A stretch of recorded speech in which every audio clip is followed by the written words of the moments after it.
On the 26th June this year, Burundi will be going to the polls to elect a president. But barely 2 months to the D-Day, violence has ensued for the second day in the Burundian capital Bujumbura against President Pierre Nkurunziza's presidential bid. But we are telling them, either use force, they will be removed by force. The party announced on Saturday that Nkurunziza had been nominated unanimously and unopposed during a retreat for party leaders. Both the Constitution and Arusha Peace Agreement of 28 August 2000 stipulates that a president can only serve for 2 terms.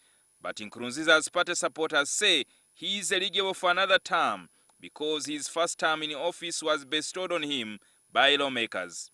He was not elected directly by the people of Burundi, which means his first term, when he was elected by the people of Burundi, started in 2010.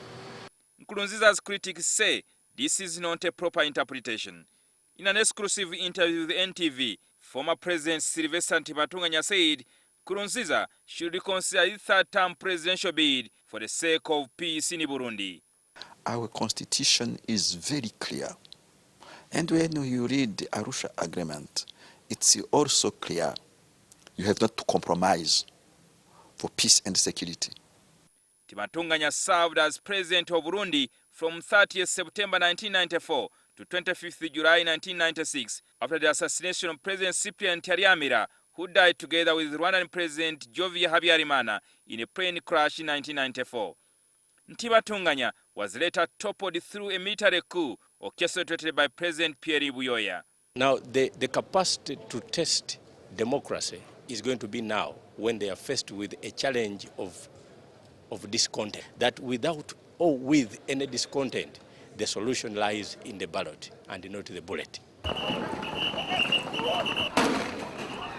The number of people who were killed during the protest yesterday range from between 1 and 5.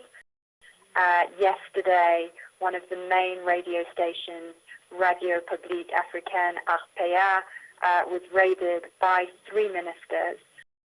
I said that the constitution don't permit to President Nkurunziza to be a candidate.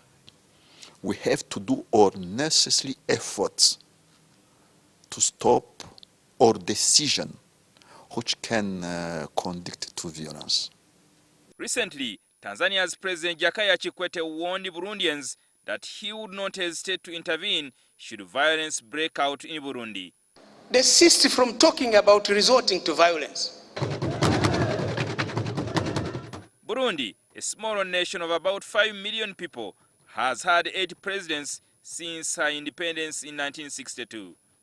Jingo Francis, NTV.